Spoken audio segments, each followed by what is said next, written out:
ino gaina yon bayirim jaga oxena mota gore Yaina mai bova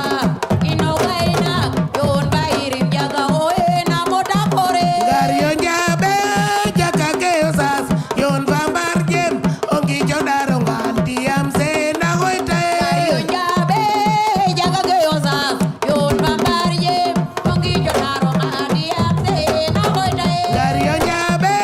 jaka ke osas yon bambar jem ongi jodaro ngantiyam. asalaamaaleykum mbokki internet yi di leen nuyu bu baax di leen ziar di leen bëggee ñu suivre sur Kewel Info du nuyu kilifa diine kilifa aada yëpp di nuyu sama sëriñ ñoo tax sama saawul moral bu daatu mu sarci di noonu sas daat du nuyu kilifa diine yëpp di ñaan réew mi yàlla na fi yàlla def càmm te ñang ñi ngi fii si jàmm ga tàng ñàng bi waaw fas yéene waxtaan ak ki nga xamante ni moom mooy Liss di ko félicité wat na bu baax a baax gannaaw ba mu bëree combat am ak ki nga xamante ni moom mooy Pokola mu nekkoon combat boo xamante ni nag ñu gis ni kii di Liss wax dëgg yàlla duñ ne dafa créer sax surprise mais dafa wane boppam ci combat bi Liss demoon na entraîné ji Gambie ñu gis combat bi bokk na ci combat bi bu gën a fonkoon lan moo tax loolu ki muy bëreel la woon adversaire bi la wala dafa am fu mu bëgg a dem dañ ko bàyyi nag mu nuyoo ñu dugg ci waxtaan bi dispense. waaw ginnaaw bañ sant yàlla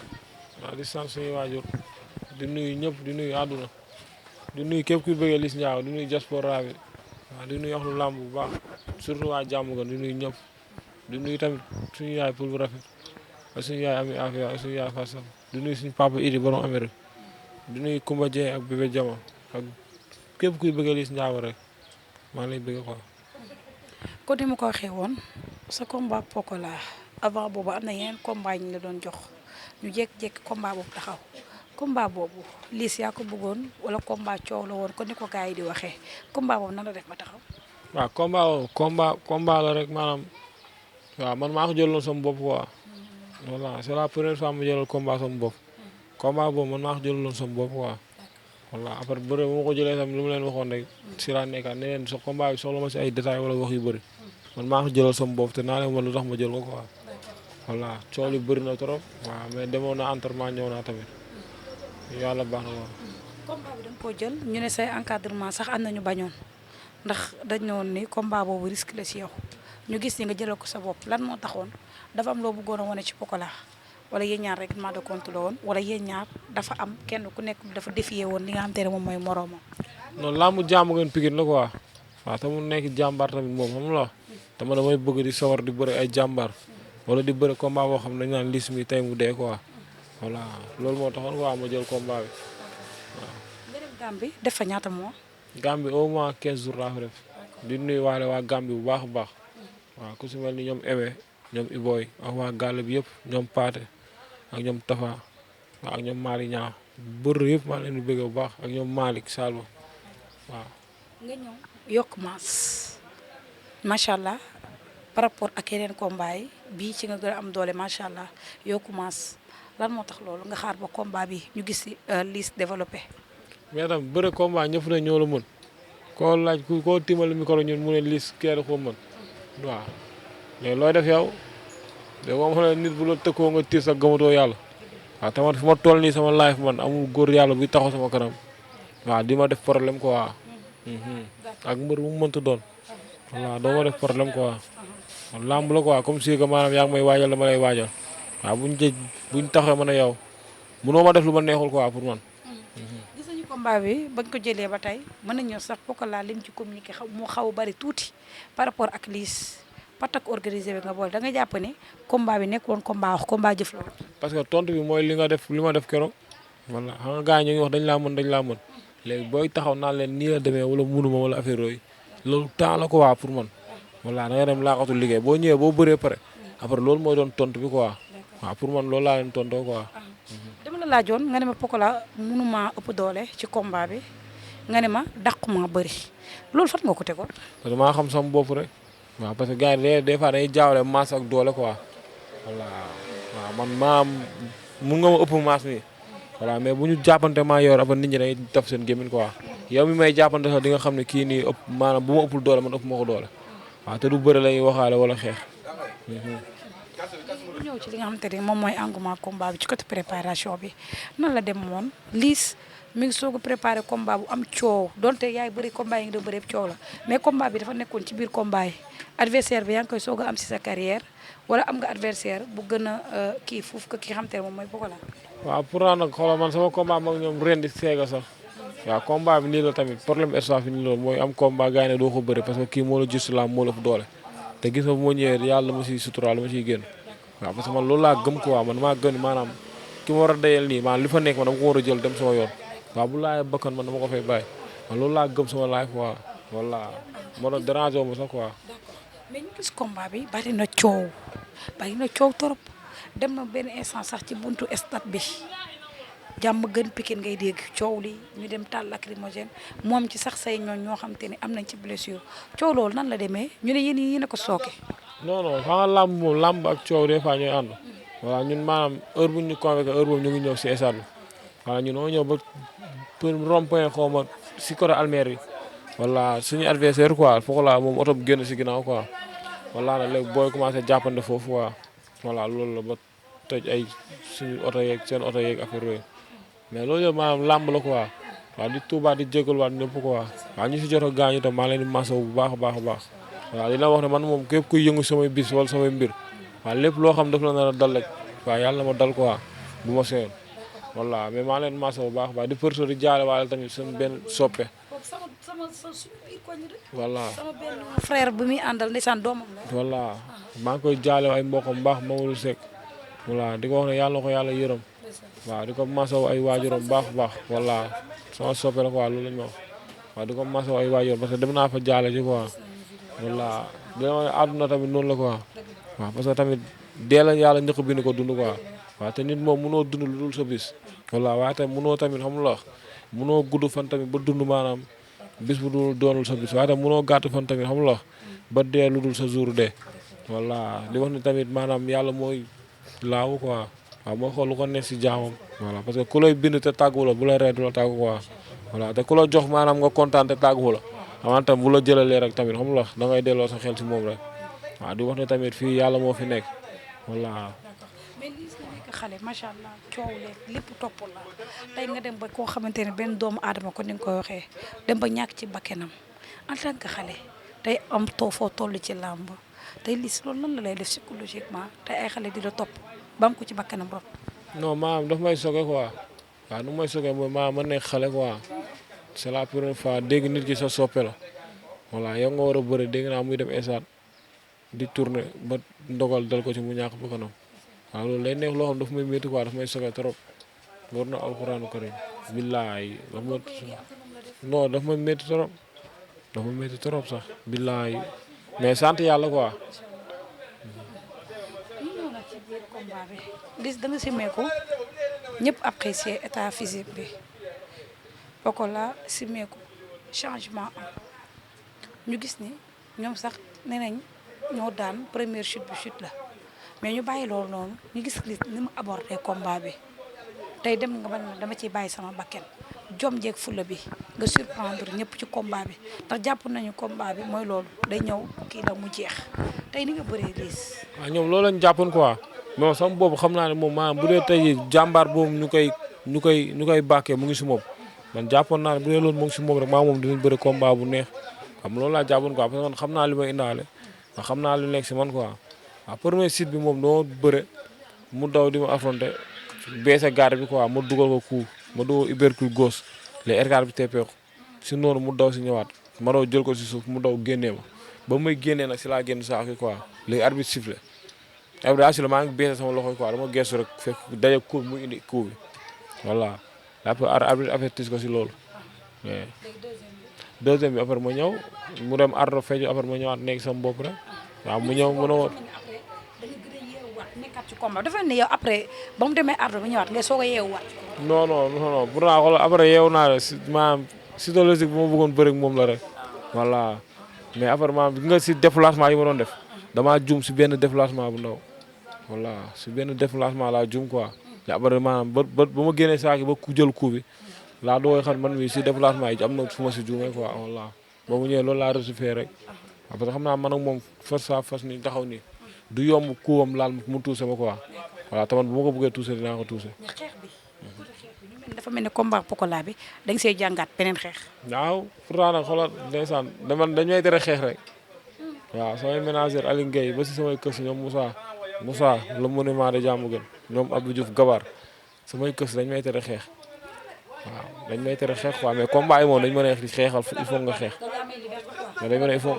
parce que nit ñi doon noonu Liss na bëre ak Pokola na ñëw xeex ak Liss loolu mooy làmb bi quoi te ñu ne ma ñoom loolu ñu koy gëm loolu ñëwal nga xeex ak moom waaw moo tax ma ñëw taxaw xeex quoi mais damay xeex de. am nga ci satisfaction si sa bopp li nga bëree ak Pokola. lan mooy satisfaction. kon tey bi nga bëree est-ce que fier na ci kontaan na ci carrément jàpp xam parfois di nga bëri jàpp ni carrément tey moom rien à dire. non man damaa gëm ni man dañoo waroon bëri lu gën a métti lii sax xam nga loolu laa gëm quoi. billaay te bu ko indi woon tam loolu la fay fekk boo seetloo sax bu ñu mitaawee wala muy dem ardo damay bëgg mu ñëwaat fut boo xoolee ay naan ndox yi sax du ma ko def si dafa may jox ndox sax ma ne nii delloo parce que loolu sonn ma sama coffre deful nii voilà bu ñu doon bëre fii ba suba du ma def dara voilà parce que ànd naa ak ñoom Tigre 2 Nees 2 ñu teg ma coono yu métti surtout Tigre 2 waaw di sonn si sama combat waaw kooku sama mag la day sonn si man ñoom Gabar ay Abdou Diouf ak waa ji ikri jàmm nga si Kamba ak sama kër si Thomas top 5 fitness ak ñoom Cheikh ñoom Pam sax surtout Thomas tam day sonn si man waaw liggéey naa si lu métti quoi waaw. ñu jox ko ndam ba tey dégg nga ni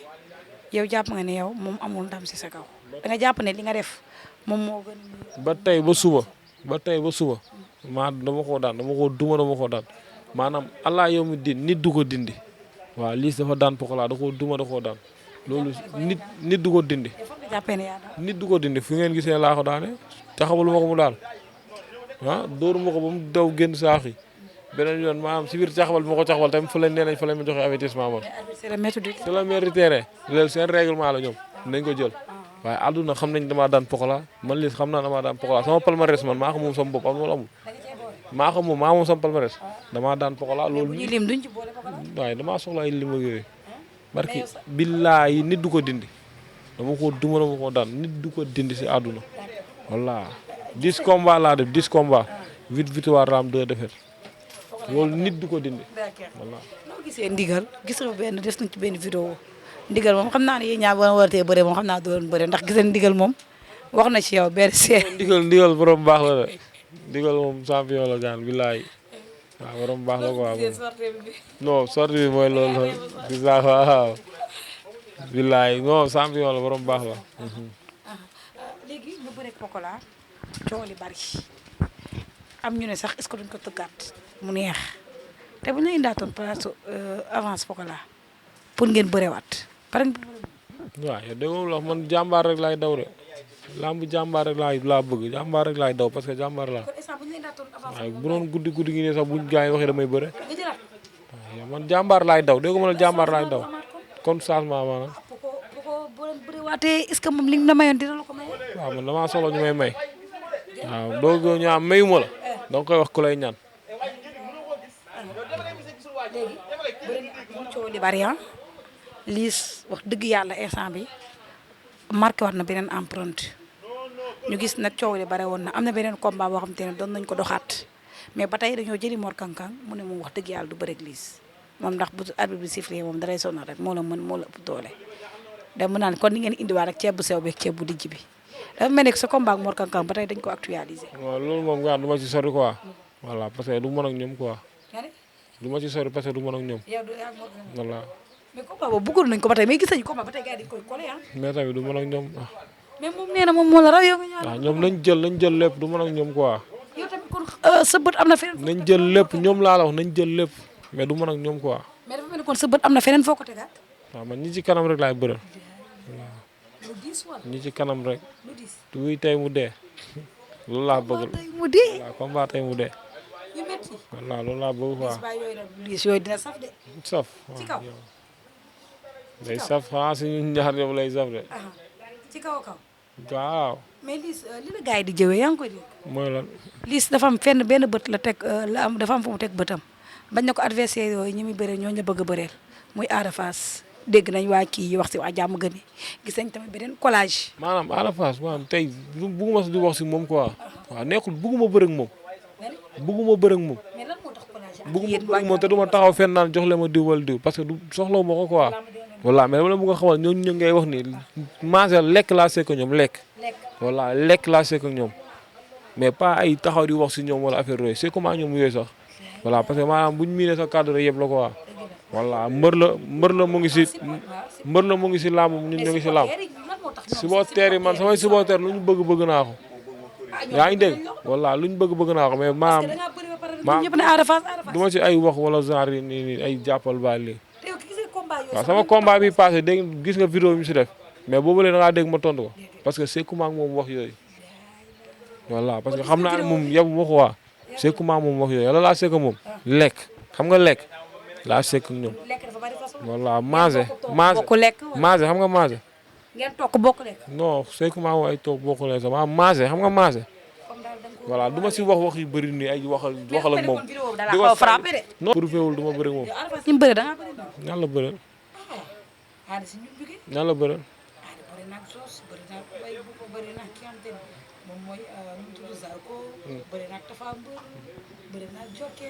franchement bàyyi nga xam ne ñu bëral ñooñu kan moo ci fees sa mbët mais dafa mbër daan ñu waaye yow doom bàyyi ñoom ñoo mag tey jii ñoo ma gis si làmb yaa ngi dégg ñoo mag ay at yu bëri samay mag sax ñoo leen mag ñoo ma gis si làmb bu baax voilà maanaam dama bëgg a xam ñu xam man jàmbaar laa voilà. mais dëgg yàlla gis maturité beeg màgg bi kon li nga wax rek kon li fu sori foofu noonu ngay xool. Boy Niang rek laay bëral Boy Niang laay bëral quoi. su paree waaw bu ko rek daanee nañu ñu bëre Boy Niang. Boy Niang nag yow am na ñeneen ñu nekk sa kanam. ñan laay bëral ñu waaye du bëriwul booy ñu ngi sama ginnaaw yow man maam nga booy nga wax ñëpp ñu ngi sama ginnaaw. voilà bu si benn booy maam ngeen nañ bàyyi siisu quoi. voilà man jàmbaar laa man yoon bi ma jaar nii sama morom bu fa jaar doo yegg si yaa ngi dégg voilà dañ naa ma yoon bi baaxul ma ñëw jaar si te ma si jaaree dama siy génn parce que man loolu moo nekk si man jàmbaar laa man ay xaritu jàmbaar waaw man jàmbaar laa quoi. mais est-ce que nekkul tamit da ngeen a bëri est-ce fekkee da ngeen a bëgg a dawante yi ñëpp seen biir dem ci kaw est-ce que tamit yéen di ngeen bëre ko. di daw kan. ci kaw amul ku may daw si àdduna. mais seen génération dafa des. samay génération ñu ngi sama ginnaaw man loolu bi ma nekk nii kan moo fa des yow Pokola rek jeexalul booy fi Pokola laa lay wax ni waaw yow booy xaaju booy yëpp jeexal na leen. mais yaa de Pokola bëreewut ak Mor Kankang Pokola bëreewut ak. bu ma baal jaaru adversaire yi may sosal. da ngeen a bëri de. lañ ay champion lañ. yaa ngi dégg mais man maa du man ak ñoom quoi. mais da ngeen a bëri de macha allah il faut ngeen bëri seen biir tuuti tamit. man daal lu ma lay wax def naa bëri naa samay biir bëri naa samay morom bëri naa samay mag bëri naa samay morom. walla Boy Niang keroog moo indi Pokola. Boy Niang keroog moo indi Pokola làmb ja yaa ngi dégg walla kon ay affaire jàmm gën yooyu amatu fi ay jàmm gën Pikine ak yooyu noonu ay Pikine laa sama kër maam jàmm gën a nekk ay yooyu amu fi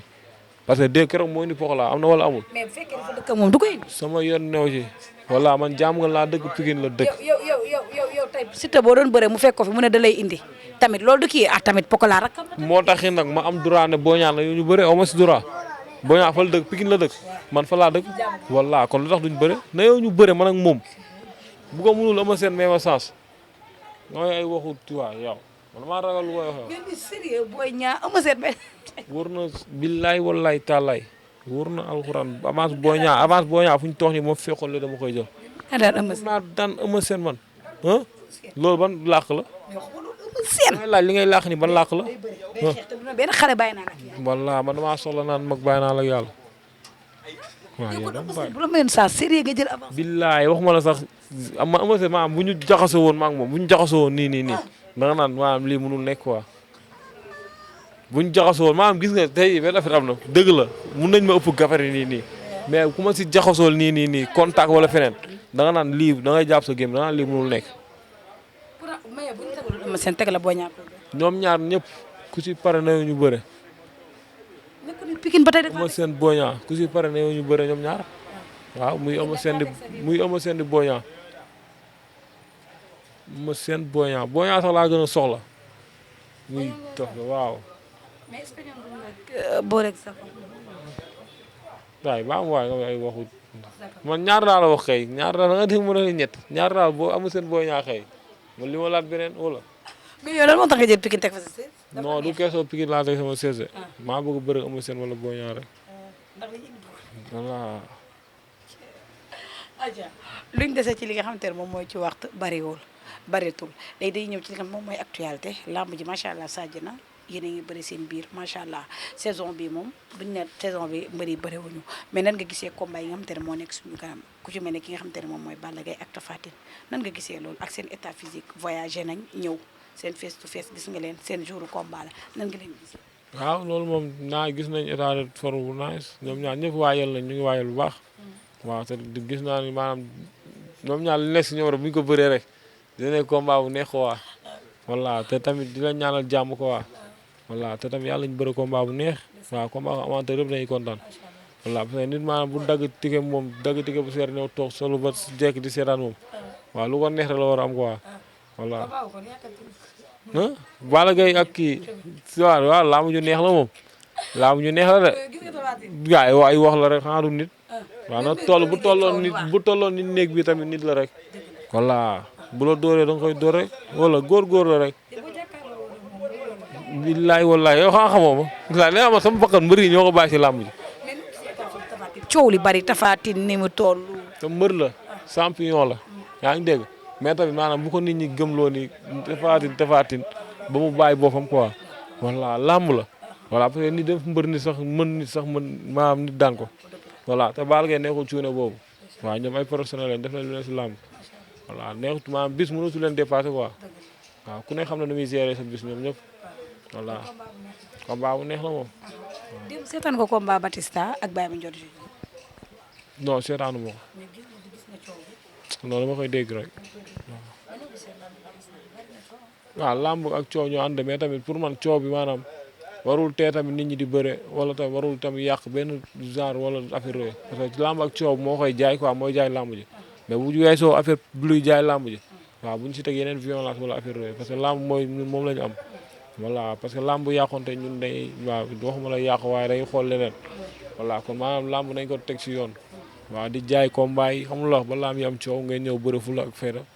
dem seen yoon quoi waaw après bu jeexee jeex na voilà. dafa am yow espoir nga phénomène nga macha allah nga nekk xale boo xamante ni da nga marqué say empreinte nag ak lu mën a xew nga nekk jàmbaar xam nga prouver wane sa bopp même am ay xale yoo xamante ni donte sax buñ ne mën nañu wax ni sa génération la muy ki nga xamante ni moom mooy Diop 2 ak Siteu bu Ngor combat boobu nan ko gisee en tant que tamit yow nga nekk jeune nekk xale nekk ci biir làmb nan nga gisee combat boobu. waaw combat xale la waaw te ñoom ñaar ñëpp ay champion lañ ay jàmbaar lañ quoi te ku si nekk tamit dëkk moo lay topp voilà te tamit dama seetaanal seen face to face ba la passé waaw ñuy xeex ba ay arme génn si quoi waaw li la wax ne làmb la rek voilà yéenay mente xaalis tey jii kenn gis bu si gaañoo ñaan ma ko yàlla keneen ki day toog xaar waaw loolu tardement la quoi même dul yéen sax maanaam booy war a bëri si journée bi da nga leen di tardel voilà làmb mun ngeen façon bis bu ne jaar na fi suñuy maam la woon suñuy papa ak suñuy mag façon bis bu ne jaar na fi Balla Gaye Modou Lo jaar na fi Yékini Balla Gaye keneen ak keneen jaar na fi te làmb bu am na coow bu ne jaay nañ làmb façon jaay làmb bu ne mais mosoo dégg ay xam la coow boo xam da koy yàq wala genre yooyu noonu voilà te yéen nag man li leen dese si làmb moo li ngeen jot a def li leen dese moo leen ëpp fuuf yaa ngi dégg voilà mun ngeen jaayante ay maanaam jaay làmb ji quoi parce que promoteur loolu bëgg amateur loolu lañ bëgg journaliste ñëpp loolu lañ bëgg waaye ku si nekk tamit xam ne tamit maanaam yéen a ngi jaay làmb mais tamit ay frère ngeen quoi parce que làmb moo leen boole yéen a bokk métier bi voilà doo dégg ñu ne mbër bi ak jour bi ñooy bëre ñaari mbër yi bëre parce que ñoo bokk métier bi quoi voilà teg leen ko si yoon ngay ñëw wane fulla ak fayda bëre ko si jom ak ngor quoi voilà parce que dañ leen fay xaalis te ku si nekk tamit li nga bëgg si làmb mooy maanaam dimbali say waajur waaw yàlla na ko yàlla defaral quoi voilà ngeen bëre ko si fulla ak fayda voilà te bàyyi violence bi ak affaire yooyu noonu waaw bu leen wootee làmb milieu wala affaire yooyu waaw mbër du daw milieu quoi pour man mbër dina ànd ak ay milieu mais du daw milieu quoi voilà ngeen delloo xel te bañ a tamit di roy yenn affaires yi quoi yenn genre yoo xam li ngeen def seen bopp yi waaw bu leen roy si yooyu leen xool lu leen jëmloo kanam rek ngeen jëm seen roy quoi waaw di leen ñaanal tamit que le meilleur gagne quoi parce que ñoom ñoo am ay champion lañ waaw combat bu neex la moom waaw Diop 2 ak Siteu bu Ngor combat bu neex la waaw léegi ma ne que le meilleur gagne quoi. mais keroog gis nañ la yàgg Sa Thiès yéen ñaar da mel ni Sa Thiès nga. su ne yow nag li nga may laaj ni tamit yow nag maa ko dugal si. ay affaire mafia. non man moom gars dama lay wax nii. loolu see laaj loolu xam ne ma keroog ñun moom lañ fa ñoo lañ fa ndax affaire mafia wala affaire mafia. non keroog moom affaire mafia moo fa amoon. voilà noonu la demee affaire mafia moom di ko encouragé bu baax waaw di félicité Eumeu Sène tamit voilà di encouragé tamit ñëpp ñu si ñàkk wala affaire yooyu waaye di félicité ñu si am ndam tamit. waaye làmb la rek làmb moom làmb la rek bu jeexee jeex na ko waaw. pour seen adversaire Boy Niang pour seen adversaire pour Liss Ndiago promoteur yëpp laay waxal. ubbil naa ñëpp sama bunt. Boy Niang laa bëgg a bëreel wala Eumeu Sène nañoo may sax ñoom ñaar. voilà bu dul ñoom ñaar daal la wax ni maa ngi daas loxoy dégg di xaar. voilà beneen kil bu ñëwaat rek. waaw gars yi am nañ problème. oh Boy Ka musiba naaru laay waaw. di ko jaajëfalaat bu baax a baax moom di sant tamit waaw képp kuy jàppale Liss Ndiago waaw di sant suñu yaay Pël bu rafet di la sant yaram bu baax a baax di sant tam képp kuy bëgg Liss Ndiago ak suñu papa Idi borom Amérique suñu yaay Fatou ak Dame Gueye Emero waaw ay xaali booy yëpp mafia bi yëpp ku lim day juum jàmbaar yi waaw tam di sant tamit képp kuy bëgg Liss Ndiago foo mënta nekk mag ak ndaw góor ak jigéen moo xam tamit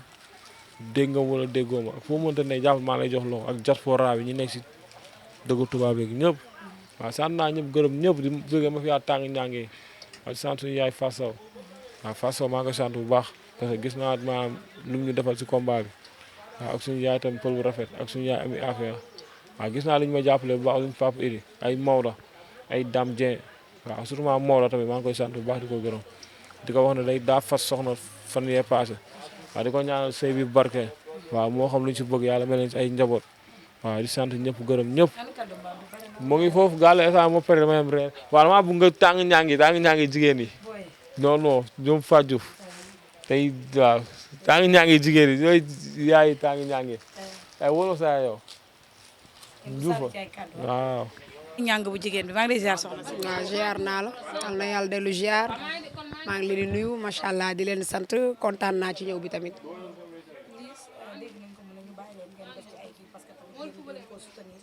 dëgg la waaw lii suñu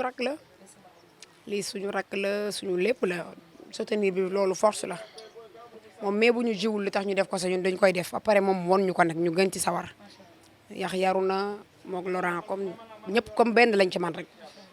ndax ay xale yaru lañ kii mun naa ne yaayam moo ma yar moom mi jox naa ko biberon ba tàyyi sànq doon naa ko bëgg a wax waaye dafa fekkoon sama xel fatu ndax Pokola damaa dégg mu ne Liss moo ko mag loolu amul xam nga man kon Fatima mi rakkam su ma foo ak moom xam nga ne kon kii mënu ko mag kii rakkaatam la ndax Fatima mi rakkam ñun ñoo fa wandoo kon Pokola xam nga kon dèjà moo mag te kii mën naa koo jur kon Pokola mën na jur Liss waaye nag comme ça rafet na ba heure bi bu ñu yàq dara waaye ñun moom ñu ngi feete suñu ndam moom incha allah ñoo daan est-ce que du samedi defe naa de suma juumul ñun ñoo daan ñun suñu victoire ñu ngi koy bëgg tànn waaye ñun ñu ngi koy feete nii de xaw ma ne waa Pikine de waaye ñun waa Diamaguène non ñun ndam di ñoo ko téye nii barki yeneen bi ñun tam ñu ngi koy feetu ndax dañ ko duma dañ ko daan dañ ko duma dañ ko daan amul benn caaxaan amul benn fo li ngeen gis loolu moo am Liss moo ko daan seen adversaire. waa ñun kan la laaj waaye yow ñun ku ñëw ñu ngi pare nañu kan xam na boppam waaye yow ñun ba ñu xamee suñu bopp ñun avant ñoo judd la ñu xam suñu bopp avant ñoo gane si àdduna la ñu xam suñu bopp déggoo li ma la wax ñun avant ñoo gane si àdduna la ñu xam suñu bopp déggoo li ma la wax koo bëgg barki Cheikhul Khadim Serigne Fallou Mbacké laa la giñal wala déggoo ma yow ñun pare nañ waaye yow xool ma boog wala boog da ngay laaj wala nga bëgg a xam yee ñun pare nañ de Eumeu Sène Boy Niang ku taxaw ñu jël sa avance defal la bagage barki yeneen bi waaw loolu moo fi am naa wax waaw ba génn mais kontaan naa trop macha allah kontaan naa jërëjëf waay. macha allah mooy borom place. waaw jaay savon yu baax ci savon yu baax. dama koy jaay di ko defar. barke allah ay rocc tuñ yu baax. waaw yu gaaw yu efficace. ay yow man diw yi ma gis. ne ko maam Ndiaye day xaar. barke Serigne Saliou kii xool leen kii day defar saabu yeeg lépp diw yeeg lépp. ay saabu yu baax. maam Ndiaye xoolal ci man lay roy. barki Allah ji fàllu léegi dinaa ñëw nga defar tey. amul benn problème boo ñëwee ma defal lu fashion lu garaaw lu àdduna di yéem barki Allah ji fàllu jeex na tàkk tàng ñaay. ino kay